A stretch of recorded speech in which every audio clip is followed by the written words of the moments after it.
BHU छात्रों और proctorial team में मारपीट हो गई है। जमकर ईंट पत्थर चले हैं, छात्रों पर लाठीचार्ज हुआ है। मौके पर पहुंची कई थानों की पुलिस टीम, वहां से छात्र को टक्कर लगी थी। शिकायत पर प्रोक्टोरियल टीम ने छात्रों को लौटाया। बता दें कि आक्रोशित छात्रावास के छात्रों ने जमकर बवाल काटा है। बीएचयू के राजा राम मोहन राय छात्रावास का ये पूरा मामला बताया जा रहा है। तो मौके पर कई थानों की टीम पहुंची है, वाहन से छात्रों को टक्कर लगी थी।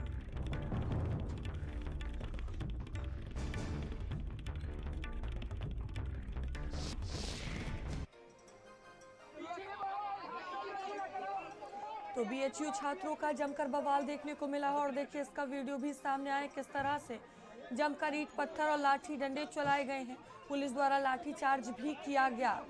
तो वाराणसी का ये पूरा मामला है और देखिए तस्वीरें भी सामने आई है किस तरह से छात्रों का जो बवाल है यहाँ पर देखने को मिला। छात्र को टक्कर लगी जिसके बाद ये भारी बवाल हुआ।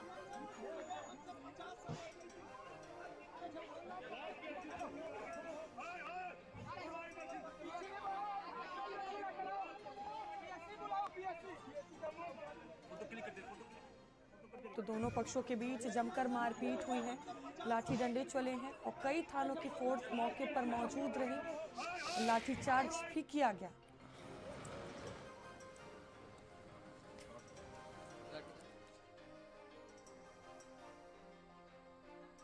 बीएचयू कैंपस में कुछ विवाद हुआ था। यहाँ के छात्रों और सिक्योरिटी गार्ड्स के बीच कुछ डिस्प्यूट हुआ था, जिस पे स्थिति बिगड़ रही थी। तो डॉक्टर साहब ने हम लोग को बुलाया यहाँ पे। मौके पर फोर्स के साथ हम लोग पहुँचे। अब सामान्य स्थिति कंट्रोल है, कोई दिक्कत नहीं है। सामान्य स्थिति जब हम लोग पहुँचे हैं तो उग्र थे बच्चे, लेकिन शांत हैं, कोई दिक्कत नहीं कैंपस में। डॉक्टर साहब इसकी जाँच करवा रहे हैं, बताएंगे क्या प्रकरण। और रोहित हमारे साथ जुड़ चुके हैं। रोहित, क्या पूरा ये मामला है? एक बार फिर से बीएचयू में ये छात्रों का बवाल देखने को मिला है। देखिए, बड़ी सामान्य सी बात होती है बीएचयू में, और प्रोक्टोरियल और बीएचयू प्रशासन उस चीज को हैंडल नहीं कर पाता है बच्चों को, और बच्चे उद्वेलित हो जाते हैं। स्वाभाविक है। कल की भी जो घटना थी, एक छात्र को एक वाहन से टक्कर लग गई। अब छात्रों का टीम वहीं बगल में प्रोक्टोरियल बोर्ड है हॉस्टल के पास, वो गया वहां पे शिकायत करने।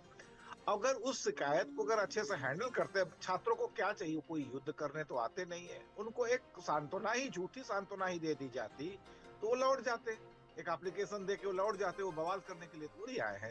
लेकिन प्रोक्टोरियल टीम जो होती है, उनका रवैया ऐसे होता है कि जैसे लगता है कि वो सिर्फ बॉर्डर पे ही लड़ने के लिए बने हैं, और हर व्यक्ति को अपना दुश्मन ही समझ, छात्रों को भी दुश्मन समझ। छात्रों को इन लोगों ने भड़का दिया। अब यंग ब्लड 22 से 24 साल का ब्लड है, उसको अगर ये 50-60 साल के लोग यदि उद्वेलित करेंगे तो क्या स्थिति होगी। उसके बाद वही हुआ, छात्र वहां पे इकट्ठे हो गए और दोनों तरफ से विजुअल दिख ही रहे हैं, गोरिल्ला युद्ध की तरह हुआ। और ये सामान्य बात है, ये महीने में एक बार इस तरीके से होता ही। एक औसत निकाला जाए साल भर में कि कितनी होती है, तो हर महीने का एक औसत निकलता है। प्रोक्टोरियल और ये छात्रों के बीच या दो छात्र गुटों के बीच इस तरीके का सामान्य पिछले 3-4 साल से भी एचयू में चल रहा है। इस पे कभी गहन चिंतन नहीं किया गया कि छात्र पढ़ने लिखने आते हैं तो आखिरकार इस तरीके की दृश्य बिल्कुल रोहित, विश्वविद्यालय लगातार ये परिसर में मामले क्यों उत्पन्न सामने होता आते हैं और जिस तरह से ये मारपीट हुई है, जमकर लाठी डंडे चलाए गए हैं और पुलिस भी मौके पर मौजूद रही, लाठीचार्ज भी किया गया है। तो बीएचयू प्रशासन की तरफ से कोई बयान सामने आया है क्या? कार्रवाई को लेकर कोई बात कही गई है? ये चूंकि रात की ही घटना है, अभी बीएचयू प्रशासन की तरफ से कोई बयान नहीं आया है। पुलिस बल जब वहां पहुंची, उन्होंने थोड़ी लाठियां भाजी, छात्र अपने अपने घरों हॉस्टल में चले गए। अब स्थिति पूरी तरीके से सामान्य और सामान्य भी रहेगी। आपने बताया ना कि महीने में एक बार इस तरीके से होती है। एक प्रकार से ठीक है, बाहरी लोगों के लिए बड़ी असामान्य हो, लेकिन बीएचयू कैंपस के लिए अभी सामान्य चीज हो सकती है, क्योंकि दंगा तंत्र यहाँ पे हावी हो चुका है। और प्रोक्टोरियल बोर्ड और यहाँ के प्रशासनिक अधिकारी जो खुद कराते हैं, क्योंकि वो चाहते हैं कि वाइस चांसलर कोई बाहरी व्यक्ति आता है, 3 साल के लिए आता है, 3 साल ये उनकी फाइलें न खोले, वो उलझा रहे छात्रों के इन्हीं सब समस्या में। तो नए वाइस चांसलर आए हैं, अभी 4 महीना हुआ है, उनको भी अभी 3 साल का टेन्योर किसी तरीके से पूरा करना है। तो वो अपने पूरे टेन्योर में यही लाठी डंडे और इन्हीं सबकी पंचायत करेंगे। बाकी जो तमाम भ्रष्टाचार है, जो अनियमितता है, उन सब चीजों में वो जा न पाए, इसलिए इस तरीके के प्रायोजित विवाद कराए जाते हैं परिसर में। जी रोहित, बहुत धन्यवाद आपका जानकारियों के लिए। तो छात्र को टक्कर लगने का ये पूरा मामला था और इसी के बाद ये विवाद देखने को मिला। फिलहाल अभी जो स्थिति है वो सामान्य बनी हुई है।